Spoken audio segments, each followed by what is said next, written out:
भारत माता की, गंगा मैया की, गंगा मैया की। उत्तर प्रदेश की राज्यपाल आनंदीबेन पटेल, यहाँ के मुख्यमंत्री श्रीमान योगी आदित्यनाथ जी, उप मुख्यमंत्री केशव प्रसाद मौर्य, ब्रजेश जी पाठक, केंद्रीय मंत्रिमंडल के मेरे सहयोगी जितिन प्रसाद जी, पंकज चौधरी जी, यूपी सरकार के मंत्रीगण, सांसद और विधायकगण, अन्य जनप्रतिनिधि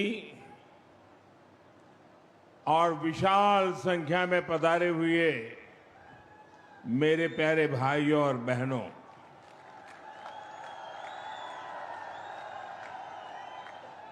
सर्वप्रथम मैं भगवान नरसिंह की इस पुण्य भूमि को प्रणाम करता हूं।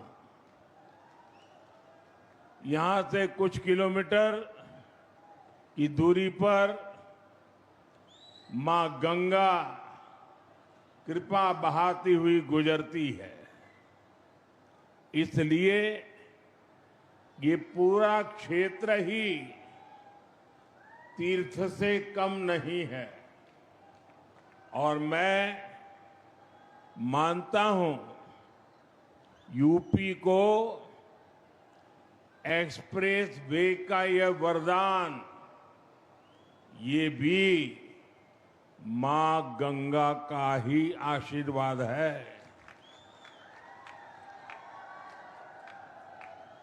अब आप कुछ ही घंटों में संगम भी पहुंच सकते हैं और काशी में बाबा के दर्शन करके भी वापस आ सकते हैं। साथियों, जैसे मां गंगा हजारों वर्षों से यूपी की और इस देश की जीवन रेखा रही है, वैसे ही आधुनिक प्रगति के इस दौर में उनके समीप से गुजरता ये एक्सप्रेसवे ये यूपी के विकास की नई लाइफलाइन बनेगा। ये भी अद्भुत संयोग है कि पिछले 4-5 दिनों में मैं मां गंगा के सानिध्य में ही रहा हूं। 24 अप्रैल को मैं जब बंगाल में था तो मां गंगा के दर्शन किए थे, और फिर कल तो मैं काशी में था। आज सुबह ही फिर बाबा विश्वनाथ, मां अन्नपूर्णा और मां गंगा के दर्शन करने का सौभाग्य मिला। और अब मां गंगा के नाम पर बने इस एक्सप्रेस वे के लोकार्पण का अवसर मिला है। मुझे खुशी है कि यूपी सरकार ने इस एक्सप्रेस वे का नाम मां गंगा के नाम पर रखा है। इसमें विकास का हमारा विजन भी झलकता है और हमारी विरासत के भी दर्शन होते हैं। मैं यूपी के करोड़ों लोगों को गंगा एक्सप्रेसवे की बधाई देता हूं।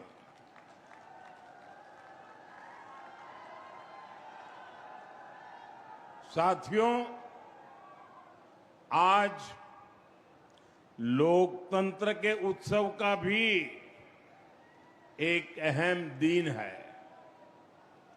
बंगाल में इस समय दूसरे चरण का मतदान हो रहा है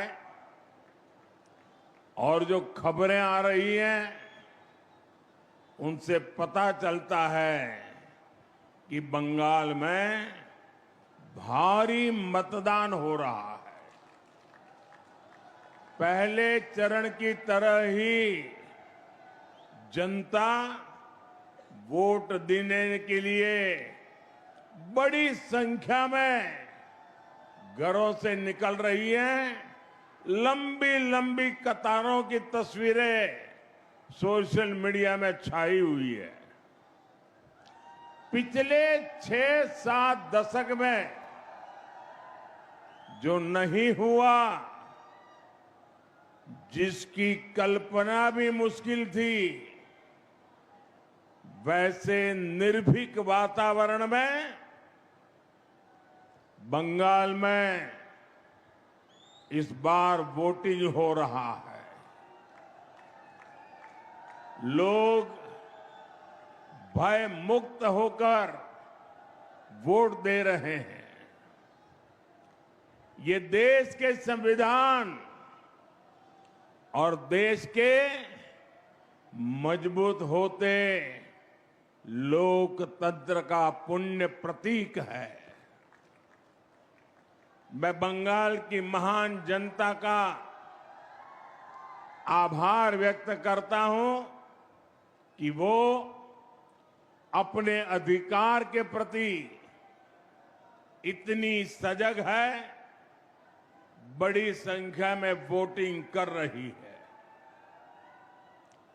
अभी वोटिंग खत्म होने में कई घंटे बाकी है। मैं बंगाल की जनता से आग्रह करूंगा कि लोकतंत्र के इस पर्व में ऐसे ही उत्साह से भाग लें।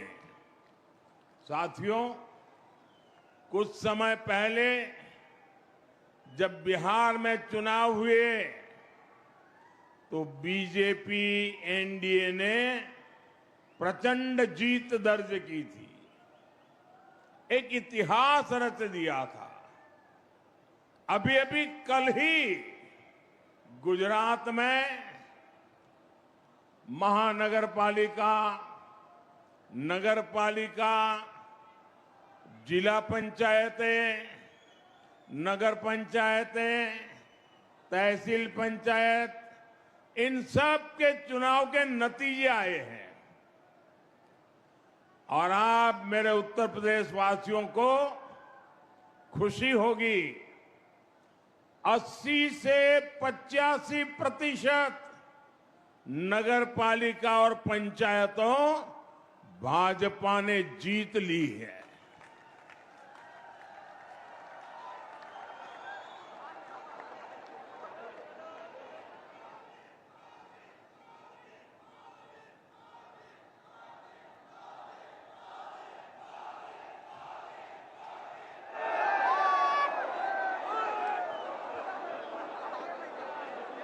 और मुझे विश्वास है कि इन 5 राज्यों के चुनाव में भी भाजपा ऐतिहासिक जीत की हैट्रिक लगाने जा रही है।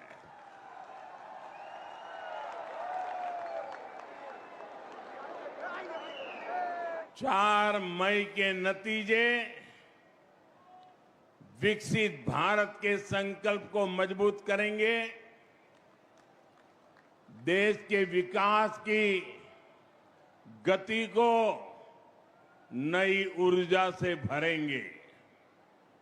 साथियों, देश के तेज विकास के लिए हमें तेजी से आधुनिक इंफ्रास्ट्रक्चर का भी निर्माण करना है। दिसंबर 2021 में गंगा एक्सप्रेसवे का शिलान्यास करने मैं शाहजहांपुर आया था। अभी 5 साल से भी कम समय हुआ है और आप देखिए देश के सबसे बड़े एक्सप्रेसवेज में शुमार यूपी का सबसे लंबा ग्रीन कॉरिडोर एक्सप्रेसवे ये 5 साल के भीतर भीतर बनकर तैयार हो गया है।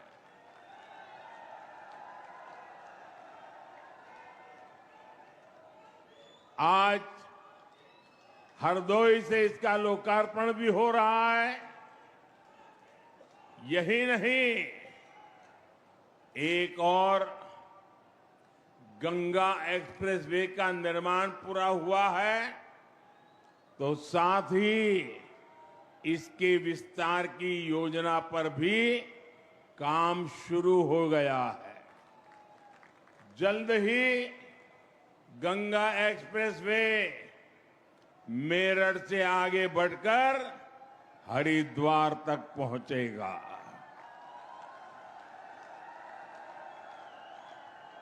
इसके और बेहतर उपयोग के लिए फर्रुखाबाद लिंक एक्सप्रेसवे का निर्माण कर इसे अन्य एक्सप्रेसवे से भी जोड़ा जाएगा। ये है डबल इंजन सरकार का विजन। ये है भाजपा सरकार के काम करने की स्पीड। ये है भाजपा सरकार के काम का तरीका। भाइयों बहनों, कुछ ही दिन पहले मुझे दिल्ली देहरादून एक्सप्रेसवे के लोकार्पण का अवसर मिला था। तब मैंने कहा था कि नए बनते एक्सप्रेसवे विकसित होते भारत की हस्तरेखाएं हैं और ये आधुनिक हस्तरेखाएं आज भारत के उज्जवल भविष्य का जयघोष कर रही है।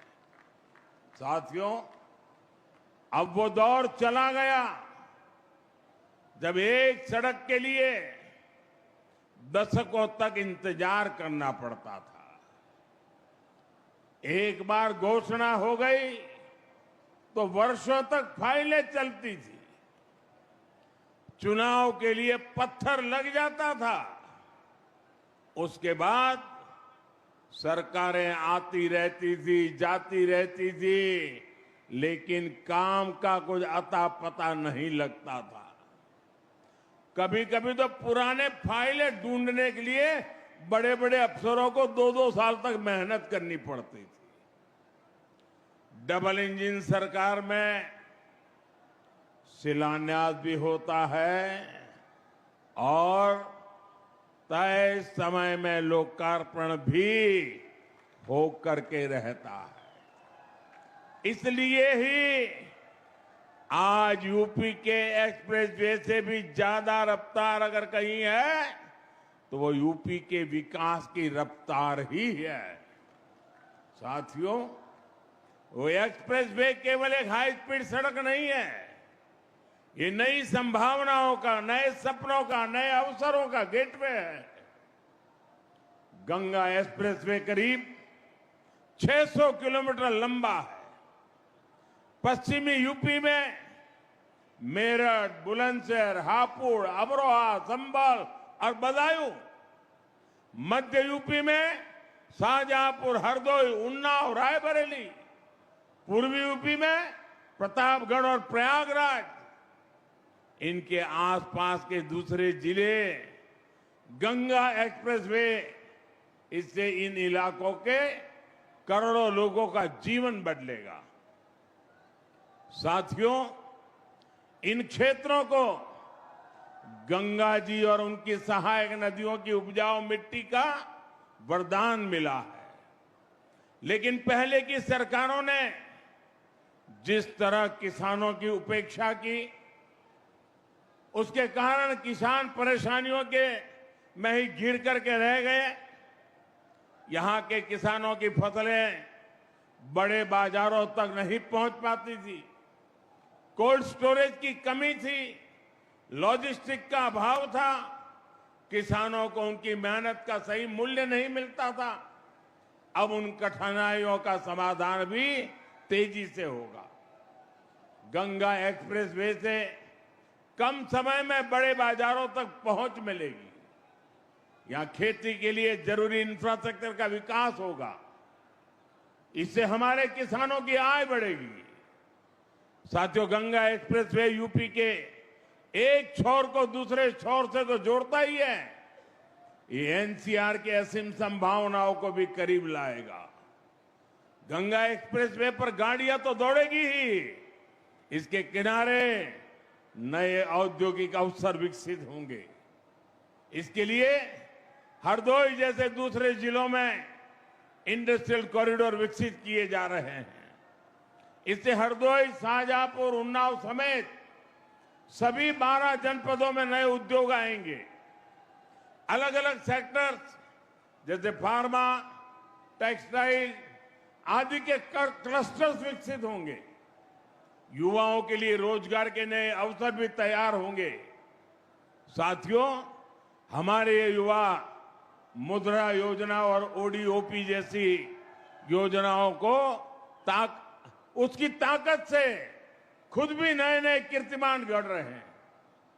यहां छोटे उद्योग, एमएसएमई को बढ़ावा मिल रहा है। बेहतर कनेक्टिविटी की सुविधा से उनके लिए भी नए रास्ते खुलेंगे। मेरठ की स्पोर्ट्स इंडस्ट्री, संभल का हैंडीक्राफ्ट, बुलंदशहर के सिरेमिक, हरदोई का हैंडलूम, उन्नाव का लेदर, प्रतापगढ़ के आंवला प्रोडक्ट्स, ये सब बड़े स्केल में देश दुनिया के मार्केट में पहुंचेंगे। लाखों परिवारों के इससे आमदनी बढ़ेगी। आप मुझे बताइए, क्या पुरानी सरकार में हरदोई, उन्नाव जैसे जिलों में इंडस्ट्रियल कॉरिडोर बनाने की कल्पना तक हो सकती थी क्या? हमारे हरदोई से भी एक्सप्रेसवे गुजरेगा। ये कोई सोच सकता था क्या कभी? ये काम केवल भाजपा सरकार में ही संभव है। साथियों, पहले यूपी को पिछड़ा और बीमारू प्रदेश कहा जाता था। वही उत्तर प्रदेश आज $1 ट्रिलियन की इकोनॉमी बनने के लिए आगे बढ़ रहा है। ये एक बहुत बड़ा लक्ष्य है, लेकिन इसके पीछे उतनी ही बड़ी तैयारी भी है, क्योंकि यूपी के पास इतनी असीम क्षमता है। देश की इतनी बड़ी युवा आबादी का पोटेंशियल यूपी के पास है। इस ताकत का इस्तेमाल हम यूपी को मैन्युफैक्चरिंग हब बनाने के लिए कर रहे हैं। यूपी में नए उद्योग और कारखाने लगेंगे। यहां जब बड़ी मात्रा में निवेश आएगा, तभी यहां आर्थिक प्रगति के दरवाजे खुलेंगे, युवाओं के लिए रोजगार के अवसर पैदा होंगे। भाइयों बहनों, इसी विजन को केंद्र में रखकर बीते वर्षों में लगातार काम हुआ है। आप सब खुद भी महसूस कर रहे हैं, जिस यूपी की पहचान पहले पलायन से होती थी, आज उसे इन्वेस्टर समिट और इंडस्ट्रियल कॉरिडोर के लिए जाना जा रहा है। यूपी की इन्वेस्टर समिट में देश और दुनिया से कंपनियां आती हैं। यूपी में हजारों करोड़ रुपए का निवेश हो रहा है। आज अगर भारत दुनिया में दूसरा सबसे बड़ा मोबाइल निर्माता है, तो उसमें बहुत बड़ा योगदान यूपी का है।